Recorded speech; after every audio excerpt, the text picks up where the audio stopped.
my name is Margaux. I work as a conservation ranger for the National Parks and Wildlife Service. And I'm very glad to be talking, making this presentation today with Brian Bio about shifting baseline syndrome. So I thought I would start by telling you how I came across the subject. Yeah, I'm sure you can see that right anyway. My slides, yeah. So in 2022, I made an application to for a scholarship organized by the Euro Park Federation. It's the federation. It's a network of protected areas in Europe. They gather professionals around nature conservation, and each year they have 3 scholarships to give away to young conservationists for them to go on study visits in protected areas in Europe and to carry out a study on the topic of their choice. So that scholarship is called the Alfred Topfer Natural Heritage Scholarship. It's a bit of a mouthful, but that's what it is. And so I was lucky enough to be selected. And so last year I carried out my study visits. So I selected five areas to visit in Europe. And I also did a thorough desk study. And so the topic of my study was shifting baseline syndrome, which I'll talk about in a minute. But just I wanted to present the 5 areas that I visited. So I went first to White Cane Hill in the UK. It's in Norfolk. It's a very interesting program where they combine rewilding, traditional conservation, and also regenerative farming. So I was really interested in the concept of combining all of these aspects of conservation, and to see what they were doing there.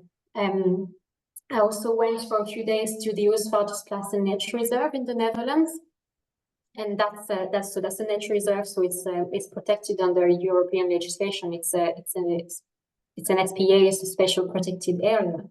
So it's protected for 31 species of birds, and I learned a lot there. And then following that, I went to NEP. Some of you may be familiar with it. It's NEP Estate. It's a pioneering rewilding project in the UK. It's in West Sussex, and they've been rewilding for 25 years now, and they have seen the return of very rare species that are considered rare in Europe and in England, and so they have fantastic results in a very short period of time eventually. I also went to the Mercantour National Park in France. It's in the Alps. It's close to the Italian border. And this park in 1992 saw the first reappearance of wolves in France on the French territory. It was a natural recolonization, so I was interested in learning how people were dealing with that, with predators coming back. And then finally, last September, I went to Bulgaria to the rewilding Rhodope Mountains. It's in the eastern part of Bulgaria on a big range of mountains. And over there, it's in the name, it's a rewilding project as well. And they do a lot of reintroductions, in particular of vultures, like this griffon there. And they also reintroduce bison, European bison. So these are the 5 sites that I visited. So it's just for you, if you see, you're going to see photos throughout the presentation, and some of them are definitely not from Ireland, so you'll know where they are from. So now to get to the subject. So what is shifting baseline syndrome, or SBS? So Pranjali just reminded us there a little bit, but I thought I'd do a quick storytelling. So I grew up in the Forest of Tronçais in France, and so it's one of the largest and most beautiful oak forests in Europe, well considered, but to my opinion, it's true. So I grew up there, surrounded by these magnificent trees. And when I think about this wood right now, I noticed how it has a bit degraded, or I noticed different, that some species are absent or other species have arrived. So I noticed the changes, and if I have to think about a time where I think it was healthy or it was normal, I go back to my childhood in the 90s. So unconsciously, I cannot consider this time to be the baseline of a healthy oak forest of Tronçais. And I invite you to do the same wherever you grew up, or if you have a natural habitat that you appreciate with. If you have to go back at what it used to look like, you're probably going to go back to your childhood. But that said, if I were to ask my parents or my grandparents what a healthy forest looks like, they probably would go back to their own childhood or to their own experience. But myself, if I don't really think about it, I don't even consider that. So that's what that concept started to really make me think that we are all a little bit biased in what we think is healthy or is normal. So a few years later, I came across that book written by Isabella Tree called Wilding. So Isabella is one of the owners of NEP that I was mentioning before, the Rewilding Project. In that book, so it's a really good book, I invite you to read it. There was that sentence which really struck me. We forget that there was once more, much, much more. And we do. We tend to forget what used to be there because it's changing slowly. So now into the actual definition of shifting baseline syndrome, SBS. So it was first described in 1995 by the fishery scientist Dr. Coley in an essay that he wrote about fishery practices.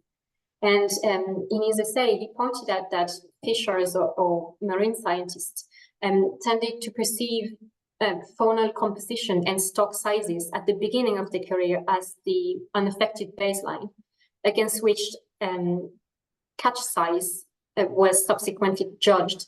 And that was inevitably resulting in a gradual acceptance of the loss of fish species. So put that together, so SBS it's a psychological and sociological phenomenon defined as a gradual change in the accepted norms for the natural environment, for the condition of the natural environment. And that's because of a lack of experience, of memory, or of knowledge of its past condition. And that's illustrated there on that picture. And another way to put it is that what we consider to be a healthy environment now, previous generations might consider already degraded. And what we judge to be degraded now, the next generation will probably consider to be healthy or normal. So we have that trend, and each new generation is adjusting the baseline to the new level. And SBS is only possible if the conditions of the environment are degrading. Otherwise, there would be no change.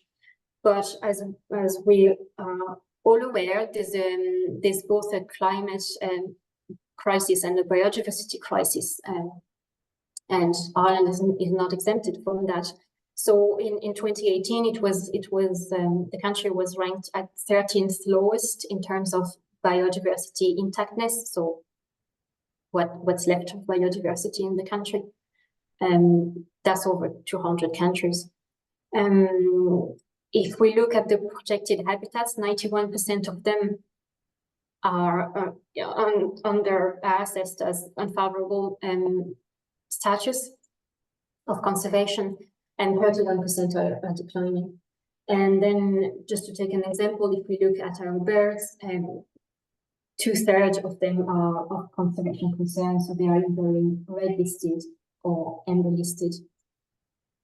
And so, because we have that gradual change, and degradation of the environment, but people do not perceive, or they perceive less change than what is actually happening, because they don't know, or they fail to remember what it used to be like. That creates SDS.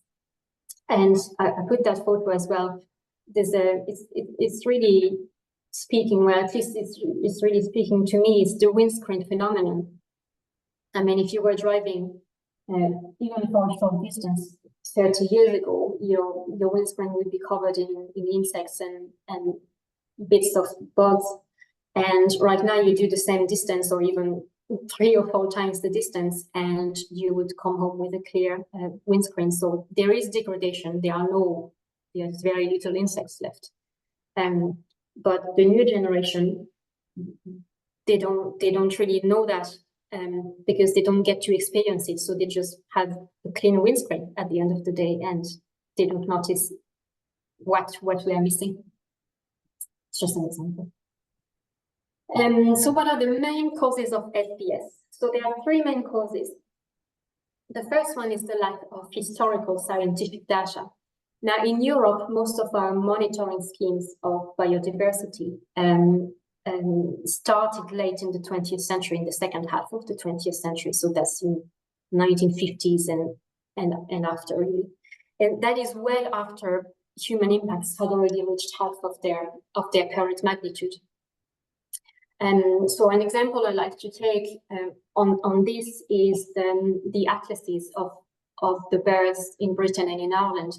The first atlas that was made was published in 1976, and it covers the period 68 to 72, and then the wintering birds from 96. And these 2 atlases are still used to guide either our conservation efforts, but also they are used for planning projects and developments. But it shows that we don't really consider what happened before that. So that's one of the causes of shifting baselines. And the second one is the extinction of experience, and that is when people don't get to experience nature. So if they don't experience it, they don't notice it. And that is due to a lot more people living in urban areas now. And there's also particularly in Ireland, in the big cities or in the small towns that we have, there's an extensive urban sprawl. So we're getting closer to nature, but we are eating it up. So there's very little spaces, natural spaces left. There's also a rise in alternative leisure activities rather than spending time in nature. We'd rather do something else. So we don't get to experience it. And even if people actually get to nature, it's often not really engaging with it and doing something else. Like you go for a walk and you walk the dog, or you listen to a podcast, or you make a phone call. But it's rarely really connecting with where you are. And then, of course, there's an unprecedented loss of natural areas and general degradation of the environment. So I put these 2 photos where we have very few wooded areas in Ireland, and the majority of them are not non-native plantations of conifers. So even the woodlands that we have are altered or degraded, and all of this is causing a lack of interaction for nature, and also a loss of orientation engaging with it. And a striking example is that only 8.5% of Ireland is currently on public lands, while only 16% of lands and seas are designated, so are protected on a European or national level. And shown here, so you have your 16.18% of protected areas, and among those, there's only 1.79% of land that is protected, so seemingly intact and accessible to the public. So we are really, really limited in the healthy nature we can access. And then the final cause for SBS is the loss of familiarity with the natural world, is due partially to a decrease of natural history knowledge. If I were to show a photo of this lion to a child, he or she will be able to tell me that it's a lion. But if I were to show the photo there on the left of that little mustelid, I don't think I'll get 100% correct answer that it's a pine marten. So we are losing knowledge of our local wildlife. We're either losing knowledge or we don't gain it when we should have it, really. Same for the birds. I put these 3 photos. People nowadays tend to refer to birds as birds, but we don't really know what species they're talking about. It's just bird identification or species identification is getting lost. And if we don't name things or habitats or species correctly, we're losing the battle, really, because people are not going to get familiar with what's surrounding them. And the loss of familiarity is also due to the loss of old practices and stories about nature. I was telling you about the story of the woods where I grew up. This storytelling and practices are being lost.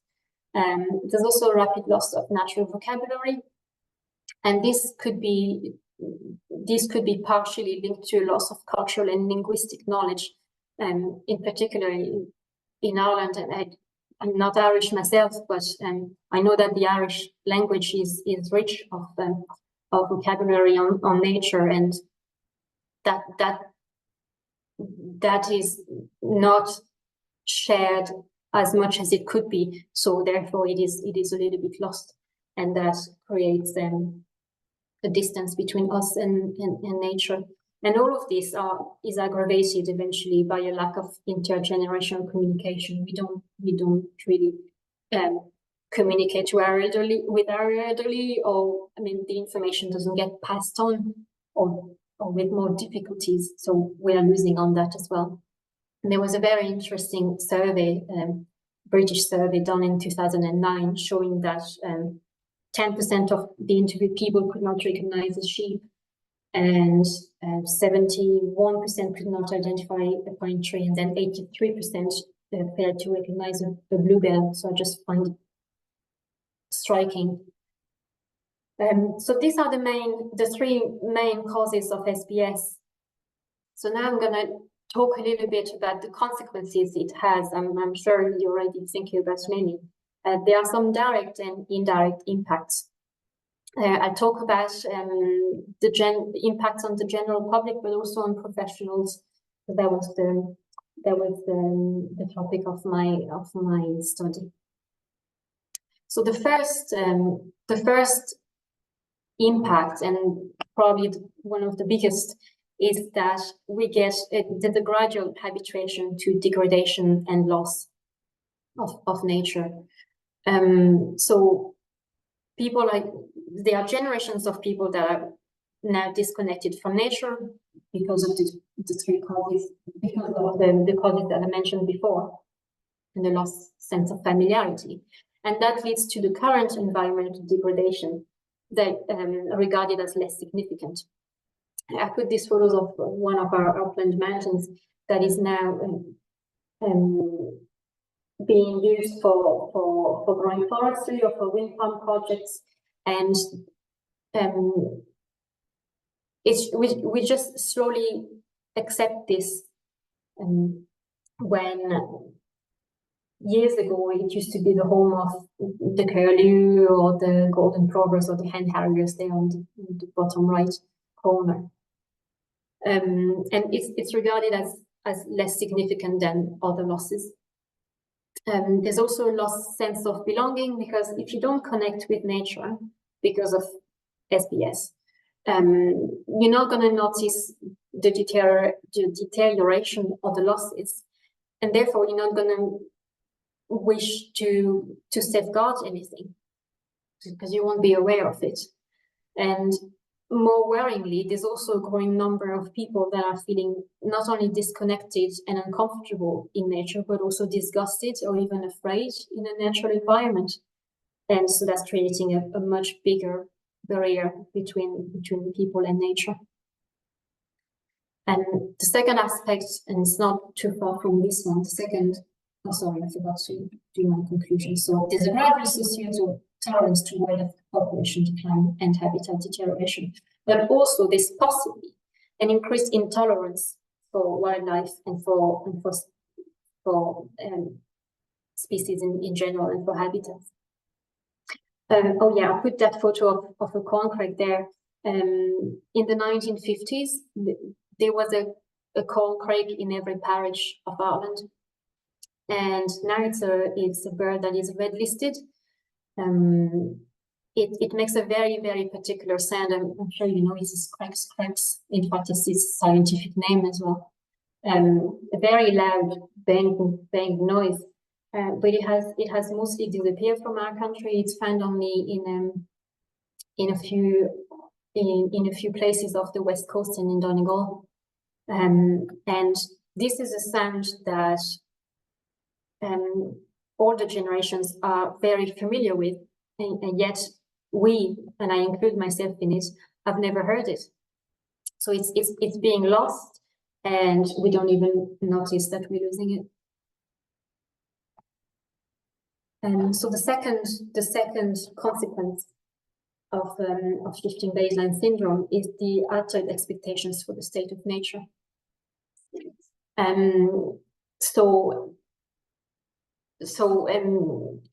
People are going to have different expectations as to what is worth protecting in nature, depending on what they see every day.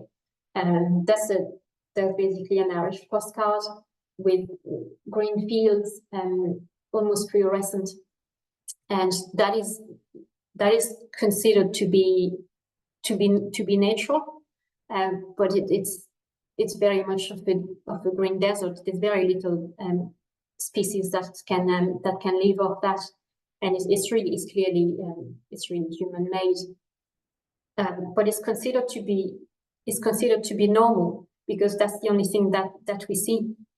So that creates an altered expectation to what we want to protect and what we want to let go of. SBS can also have consequences on how we understand and how we perceive nature, particularly in terms of wildlife behaviors or general ecology. For example, wild animals are now expected to behave like domesticated ones. There's often people that we try to pet a wild animal or try to feed it, because we don't really understand how it works anymore. And it's the same for natural habitats that are often tolerated only if they are useful to us. And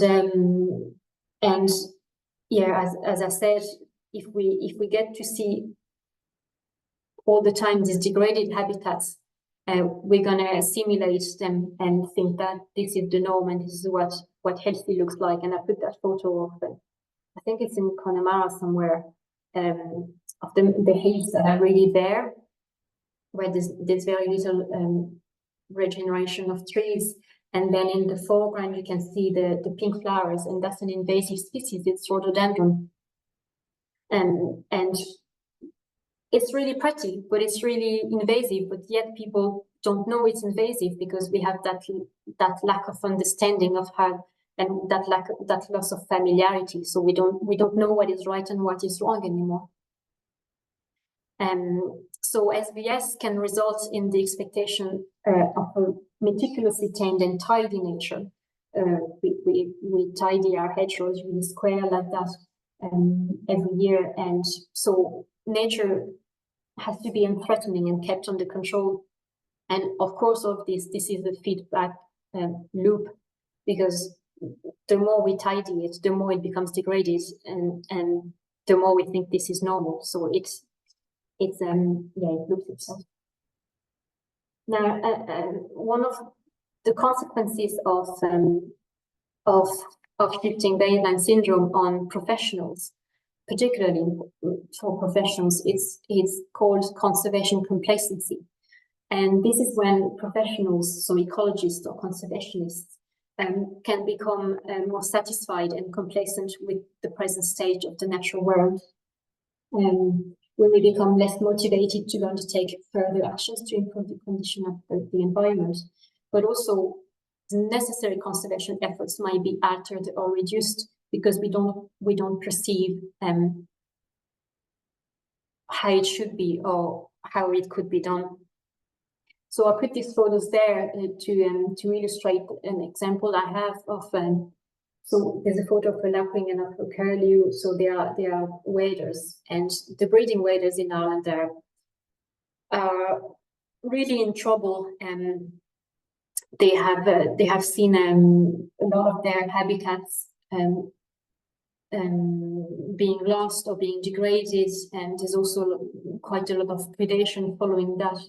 Where foxes and crows can get easily to them because they have very little space to go to really to find shelter.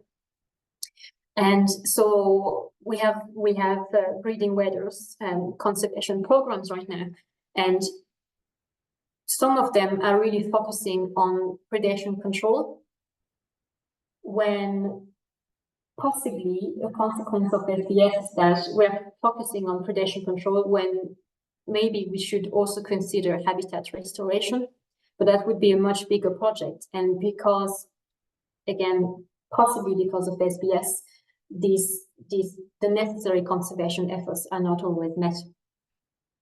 And so that results in policymakers that may set inappropriate or less ambitious targets for conservation, for restoration, and also for management programs. Another consequence of it is the lack of consideration for alternative historical data. As I said, most of the monitoring schemes that we have are dated from the 1950s onwards, basically. And scientists are quite reluctant to look at other source of information because it was not done in a scientific approach back then.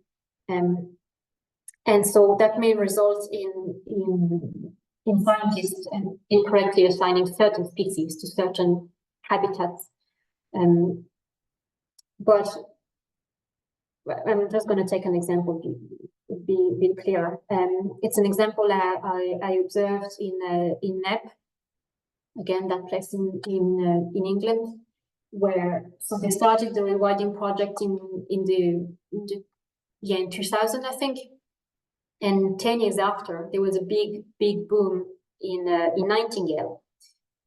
So there were a lot of territories, and all the scientists were really surprised to see nightingales come back to the scrubby areas that Nep had, because the nightingale had been associated to woodland for many years. It was recorded, it was identified as a woodland bird species. So to find it in scrubby habitats like that was very surprising to them. But then Isabella Triso, the owner of Nep, did a bit of research on her own, and she found that in old books written in the 19th century or in old notebooks that she had, that the naturalists there had recorded nightingales as belonging to thickets and to scrubs and to shrubs and even on riverbanks. That was their associated habitat. And so it looks like, we got it wrong all along. We just associated the nightingale to the woodland because that was the only thing that was left, because we don't really have scrubby areas anymore. So by not consulting this alternative data, we are depriving ourselves from interesting information, and this could lead in consequence to inappropriate conservation efforts targeted at certain species. And then there are some indirect implications of SBS on nature conservation, and I'm just going to read that because I find it really interesting. It's from Lever and Quick, written in 2009. It's an interesting survey.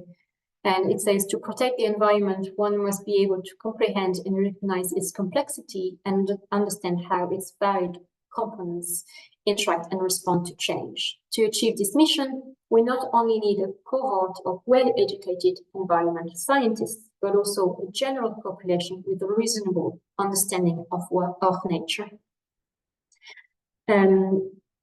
So we need these two aspects really. And because of SBS, we may have further complex and strenuous conservation efforts to preserve eventually fewer habitats and species, but also there is an increasingly growing knowledge gap between the professionals, so the conservationists or the ecologists, with the stakeholders and the general public. And the bigger the gap, the more difficult it is to communicate to each other and to work together. So that was for the consequences of SBS that it can have on nature conservation. But I'm going to have a talk about what we can do, how we can treat the syndrome. So it's ways to prevent it or maybe to revert it. This photo was not taken in Ireland. It was taken in Bulgaria, where they do the bison reintroduction that I mentioned before. So one of the first things to do to revert SBS, because the decline of biodiversity on all scales is the main trigger to SBS, restoring the natural environment is critical to prevent it. So we need to be a lot more holistic and stronger and ambitious in our approach to restoring the environment. And we need to be able to involve everybody.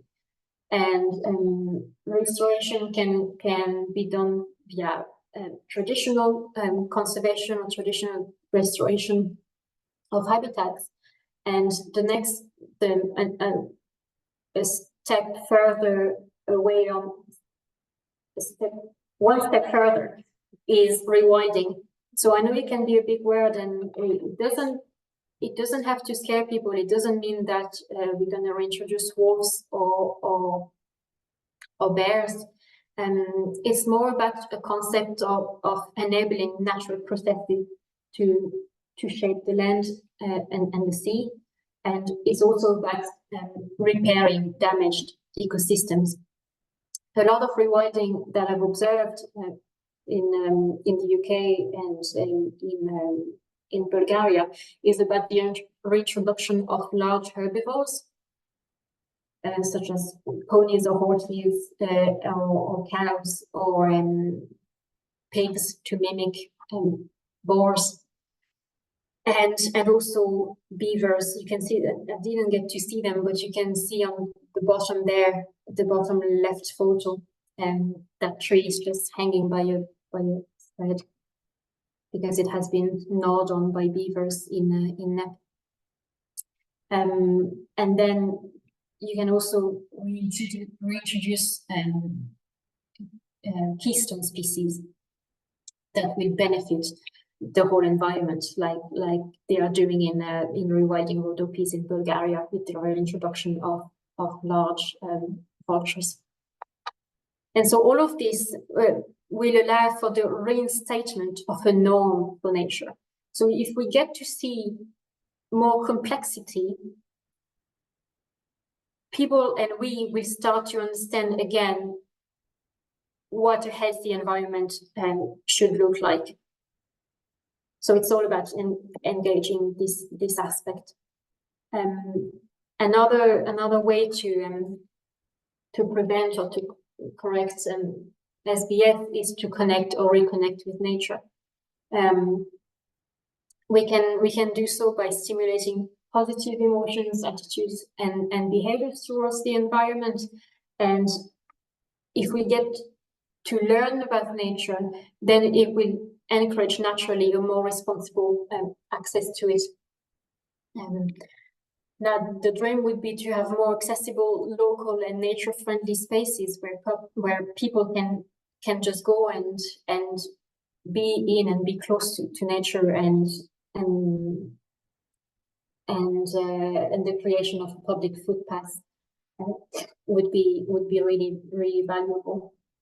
But it doesn't necessarily have to all come down to direct experience of it. It can also be indirect, so with the use of culture and arts and storytelling and learning new languages or photography. All of this can be really beneficial for us to reconnect with nature and therefore to feel familiar with it again. So yeah, we'd engage everybody to just get out there or to listen to this program on RTE Lyric FM. It's really lovely, or to watch Springwatch, for example. And hopefully that will create a better sense of belonging. Now, as I mentioned, one of the causes of SBS is the lack of historical data. So by monitoring and collecting more data, we will fight shifting baseline syndrome. So how can we achieve that? We can participate in citizen science and engage with the community. We can join nature groups and associations like you're part of it with Bear and Yo already. We can also consult old books and maps and notebooks to get to know what our environment used to be like or used to look like, just to be curious about it. And that creates the potential for much larger monitoring programs and data collection thanks to this attitude in citizen science. I would encourage you also to record to save all of your wildlife recordings on the National Biodiversity Data Center, which is an invaluable source of information about wildlife and habitats in Ireland. And by engaging again with nature, that will restore a sense of familiarity and you'll feel close to it again, and you feel familiar. And then the final way of helping to solve shifting baseline syndrome is environmental education. This is key to accurately communicate about both the past and the present conditions of the natural environment. And it's not only aimed, it shouldn't be only aimed at children, but it's also important for adults and professionals to keep on learning and keep on engaging. I'm sure you all recognize that red door. It's in Cool Park. We have the visitor centre there, and it's a great place to have just to connect and to talk about nature, really. And we shouldn't neglect the use of social media either to educate people or to get educated in our time and day. I mean, it can't be ignored that so it has to be used the right way. And this education will contribute to the reinforcement of people's ability to assess the condition of the natural environment and also the aptitude to notice changes, and therefore the want to safeguard what we have. And again, it will forge a sense of familiarity. So I'm reaching the end of my presentation. So just in conclusion, I'm not going to repeat the various aspects of it. It's just to highlight that SBS is an aggravating factor to the environmental deterioration and the decline of species, but it's also one of the major obstacles to nature protection and climate justice. So it is important to be aware of it. I know it can be a bit overwhelming, and I don't mean to give lessons to anybody, but I want to bring awareness on what we observe can be biased, and what we can do to help with it. So I hope you found it interesting, and I'm happy to take on questions. And I also did a study report on this subject, and I'm happy to pass it on. Thank you.